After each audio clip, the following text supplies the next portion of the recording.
We had the four founders in the beginning, and then we lost two of them on the road. So it's very difficult to maintain this, motivation to continue, because it's often very difficult to continue. You have many obstacles. We try. So the idea is to give them an instrument that will help them to shape their online presence and to grow their audience, would say seamlessly. So the big idea is to give them one button, which they can use to maintain their online presence, to post pictures, to post real stories. How many products or companies you have failed till now? I made many of them, so I don't remember. I had many attempts. So that's a very good answer. If you, that's an inspirational answer as well. That many companies that I don't actually remember now. Yeah, that's true. That's true. I never do projects alone, so I always need a co-founder, at least one. I don't know why, but I need something to think with. So it's very important to do business in my case. The second thing that comes with the co-founder is motivation.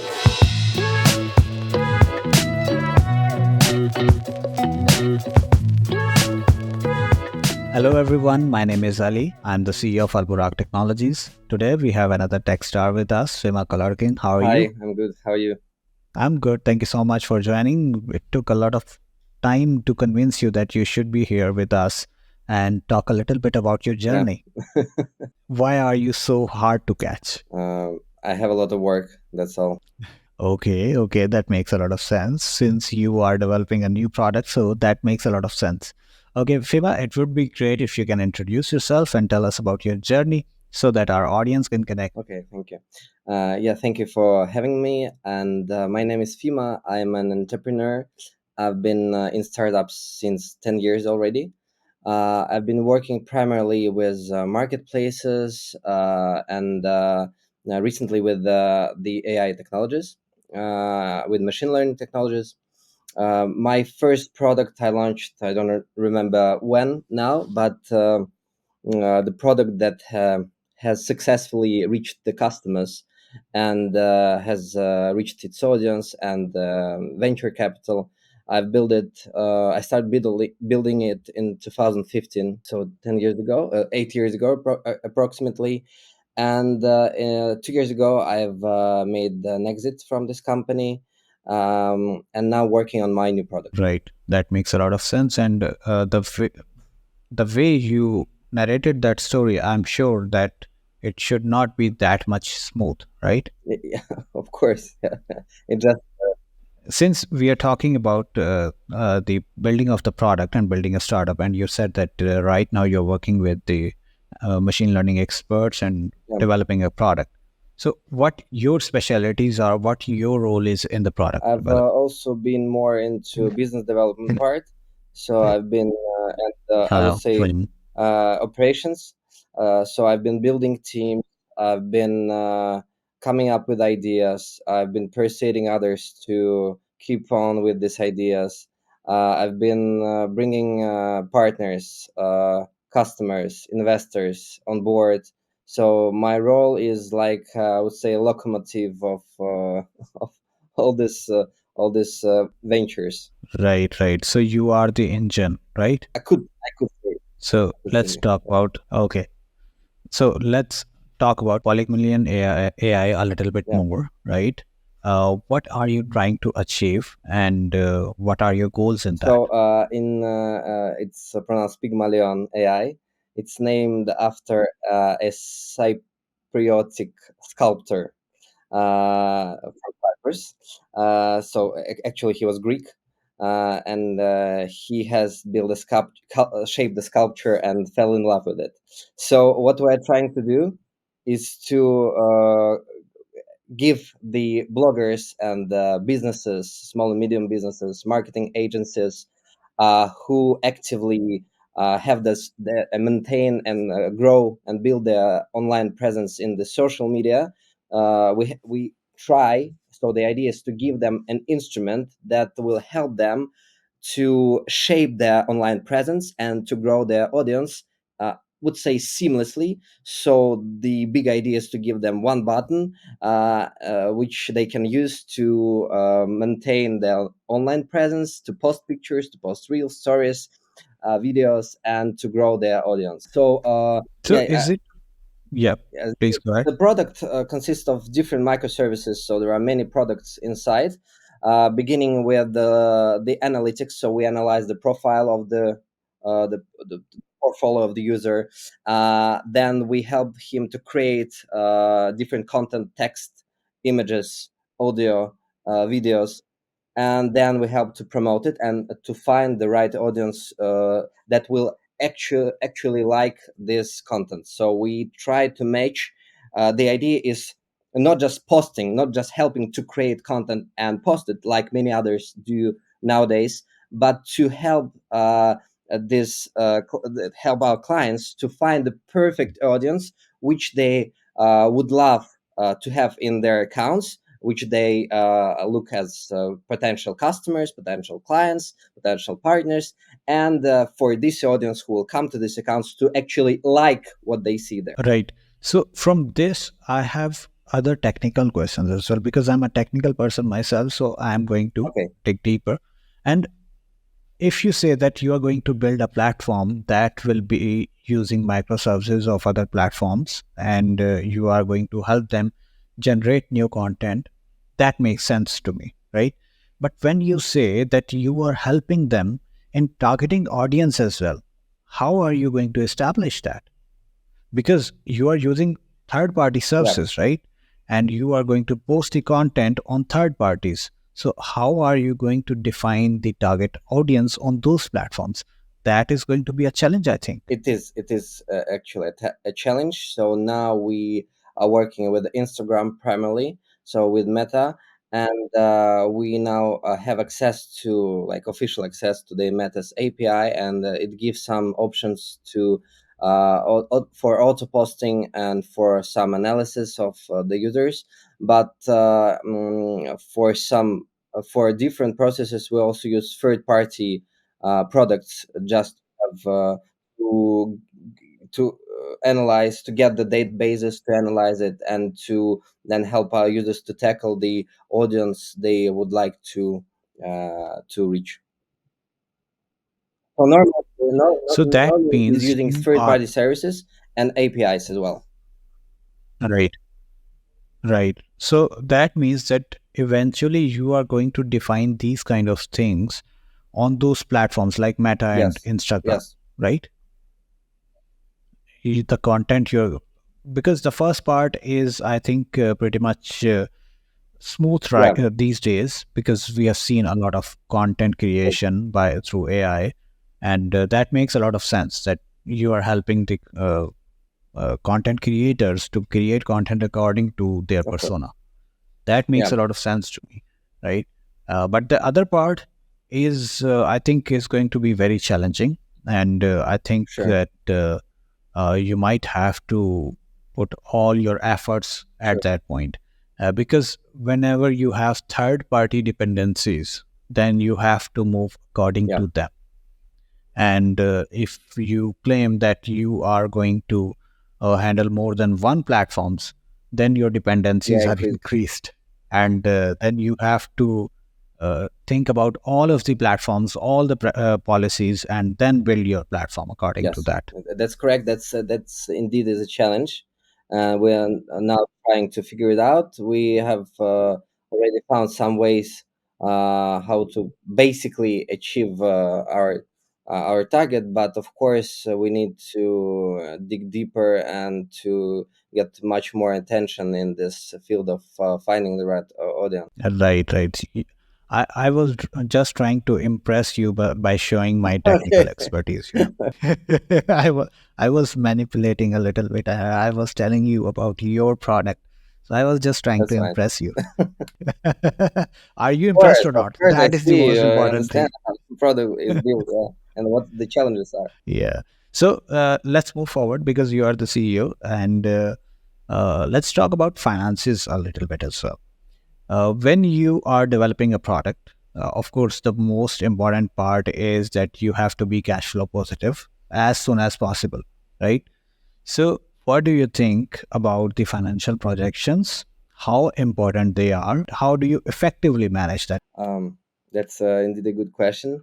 Uh, so, as I said before, I have like 10 years experience in startups, and I saw how the environment changes. So, if before it was more than you could have more money for just trying the and testing the idea, and or different ideas. Now you have to show that you come with already tested idea to your investors. So you have a much more you should have a much more attention towards the unit economics of your startup, and to maintain its as a North Star metric, for example. So you have to choose one like daily active users or churn rate or number of new users, and you should give a close look every time, every day, every hour on these metrics in order to satisfy your current and future investor. And in in accordance, talking about the financial projections in early stage of the startup, you should make them, but they are almost never implemented as they are projected. You should at least have these projections, so uh, you can understand what to follow, and the team also can understand where you leading your team to, so where it's going to. So the Yeah, projections are very important, and if you come to an investor, of course, they will ask many questions about your projections and about the actual what were the actual thoughts and what were the actual ideas behind those projections. So you should think very right. closely. So e- eventually you have said that projections are very much important, but they are not followed. What I have said is they are indeed really important, but almost never uh, implemented. Yeah, almost never reached. Yeah, Yeah, yeah. Because the thing is that, and to the audience, I would like to say that he's actually right. Because the thing is, in the startup environment, things are going on so fast pace. The speed of innovation, the speed of challenges is so fast that we have to be very flexible. And we have to be flexible with everything, not about the projections only. We have to be flexible with everything. So that is why those projections are not always followed, and we have to keep ourselves very flexible. I'm supporting you in that yeah, because it's been 10 years. I am also running my own companies and failed some as well, and running some of the companies successfully till now. Let's see for how long I can. But that is why I am supporting your argument. yeah. Thank you. And as an entrepreneur, I'm sure you know how the projections are different to achieve, and how Yeah, it's also yeah, different to make a real projection in terms of not only financial, but in terms of, for example, I'm sure you're aware when you're planning to implement a product, and I mean technically, your plan is like 3 months, and often it goes like 5 months because of many reasons. But sometimes, like the team yeah. you should work with the team really closely, so every engineer understands the deadlines and what he needs to implement to pass them to the next guy in the team. Yeah. So, because we are talking about the team, so let's go deeper in that. And your company is a tech company, and you are developing a tech product. So, in that kind of company, founding team is very important, and the team which who is developing the product, they are very important. So, how do you is your are you guys all the co-founders who are developing the product, or you have made a team as well who is developing the product? We are several co-founders. We are three actually now, and Yeah, there are, of course, there is a team who is developing the product with us. right. So my question will be that retention is very important in this scenario. How do you make sure that you are able to retain those people who are developing the product? How have you managed It's that? always difficult. For example, in my previous startup, we had the four founders in the beginning, and then we lost two of them on the road. Mm. So it's very difficult to maintain this, motivation to continue, because it's often Yeah, very difficult to continue. You have many obstacles. Your yeah, plan does not match with the reality. You get less customers that you would like to have, and then your projections. So there are many different obstacles on this path, and you must to help the co-founders to stay on this road, to build a product and to come to a certain ending point, or a certain checkpoint. Everyone should understand from the beginning that the plan might and will change many times on the road, that you must convince yourself to stay flexible, to be very resilient towards the internal and the external factors. And of course, as well, you must understand that in terms of finances, it will be very difficult for you, like in the first, like on the first stages of building a startup. And that makes I a would lot of also, sense. very And important thing is to talk to yeah, your family. So, because sometimes the parents want you to go and find stable work, you will have yeah. problems. I don't do that. I don't do Yeah, that. I don't discuss my workplace or anything what I'm doing with my family. I keep both things you're separate. lucky. I do not take my You're laptop lucky, home. man. So, but often it's difficult, and you Apparently, must you can say. explain this to your family, friends, so they understand why Yeah. did you actually chose this path. Mm, mm. So when we are talking about this, actually, I forgot the question which I was going to ask, but still, I have another one as well. So let's talk about the failures as well, right? How many failures do you have till now? How many products or companies you have failed till now? I made many of them, so I don't remember. I had many attempts.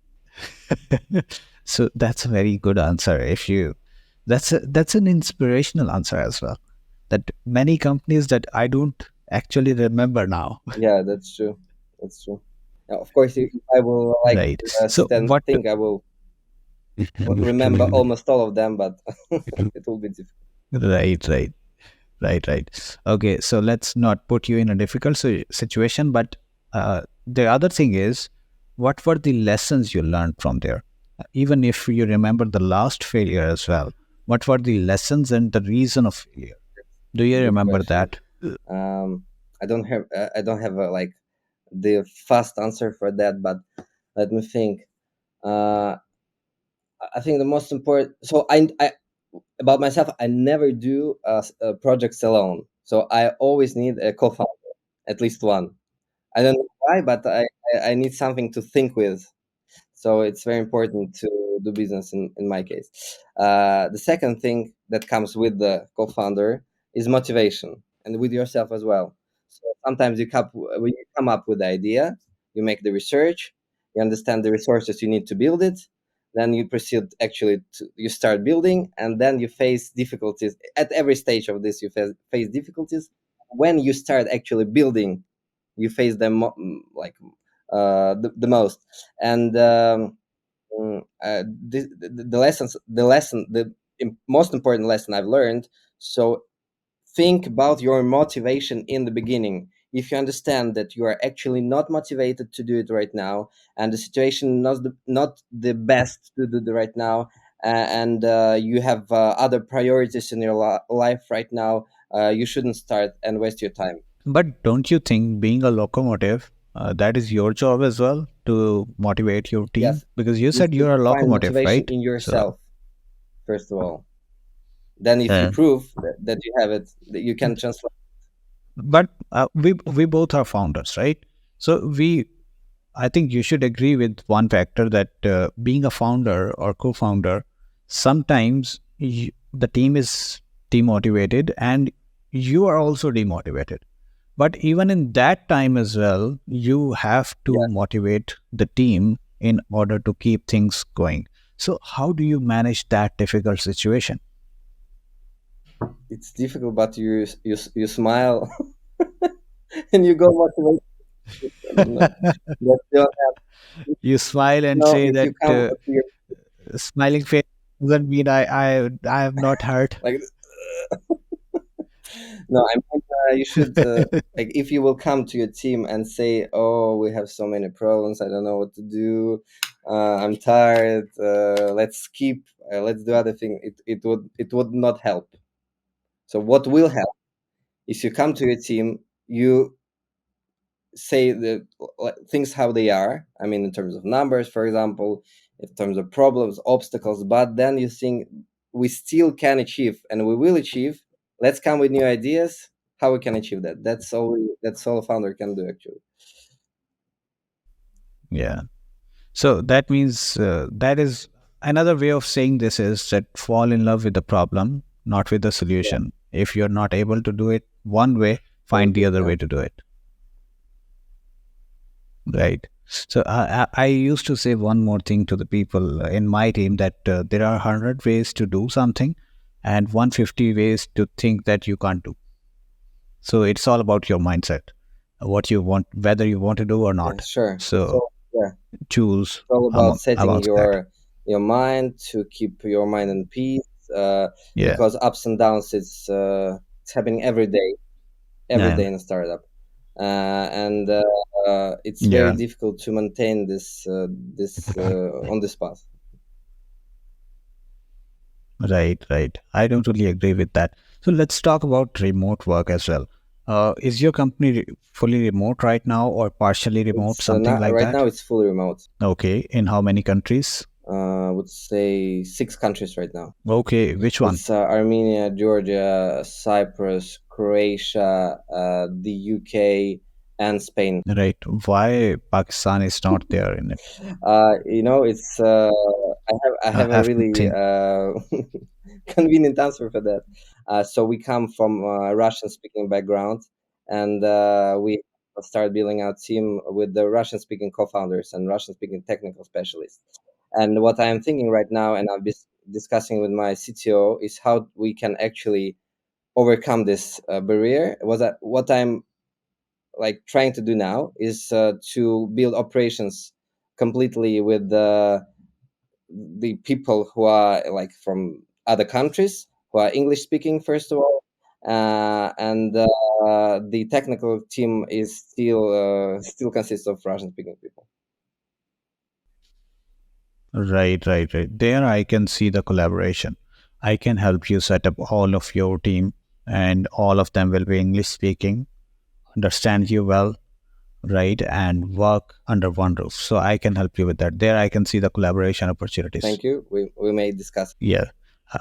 By the way, when you said that you have a very easy answer, I was going to say, okay, I will record this podcast and will not upload it if you you are going to give me the easy answer. I'm just kidding. Okay. Let's move forward, right? Because you're working remotely and all of your team is remote, although you are following one pattern of supporting your native language, right? But still, remote has its own challenges. Remote has its own Yeah. benefits as well. So, if we talk honestly, that what are the pros and cons of remote? How do you define that? The pros is you're very flexible with your time. You don't like fix on people coming in office one time and leaving the same time.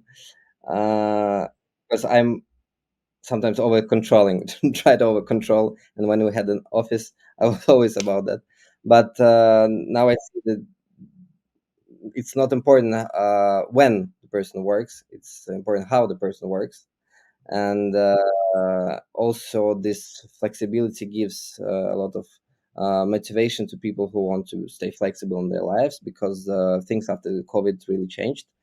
Although, uh, if we ever have this chance, and I think we will, one day we will have offices where when people can come twice or 3 times a week and meet and discuss things, because this is the most important thing, to collaborate.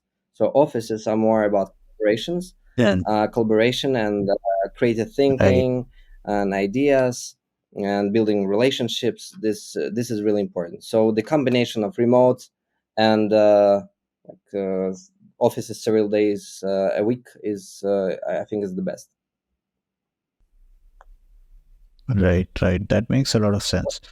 But you have not told us about the challenges as Yeah, well. the challenges that what I'm saying about these office meetings, challenge is you don't see people, and it's really important for us because we're really social. I mean, the humans, that you should interact with each other, and when interacting online, it's not the same as offline. You don't feel the person, and you don't have the same quality of interaction as it is offline. So it's really important to be offline with the people, and this is the biggest challenge of the remote. The other challenge, which I also mentioned in the beginning, is the control. But in our startup, I know big companies, they try to control more. In our startup, we don't over control, and but this is also always a challenge. It depends on the motivation and the communication with the employees you have in your team. And if this is covered and this is good, then you won't change. You shouldn't change. You shouldn't see any challenges in the remote work. Right. That makes a lot of sense. Now we are at the end of our podcast. So, in the end, I would like to ask you for the advice for the aspiring entrepreneurs who are going to start building their own startups, who are going to start coming into the same pathway we have crossed or we are in the middle, right? So, what advice would you like to give? What are the do's and don'ts for them? Uh, I believe, and I think the most important thing, like it could be repeated in many places, in many books, and many interviews. You should believe in yourself and believe in your idea, because if you don't believe that you can actually achieve the your business goals and your ideas, you won't persuade yourself, you won't persuade your closest people, and you won't persuade the partners, co-founders, employees, investors. So you should believe in the first part, and this is the most important. So I don't like to give advices, because the situations in which people are always different. So entrepreneurship is a very hard thing to do, and it's always easier to just find a job and and stay there. So if you have this faith in yourself, in your idea, then you can actually build something. That's the most important thing. Thank That's very insightful, Fima. And thank you so much for joining. you very much. I really appreciate it because you, by talking with each other, I think your insights were based on the facts, based on the experiences. And I'm sure the people who are going to watch it, they are going to learn from you. Thank Thank you. you so much for joining us. Thank you. And thank you to the people who are watching us, who have watched us, and do subscribe so that we can keep bringing more tech stars to your screen. Have a nice Bye day. bye.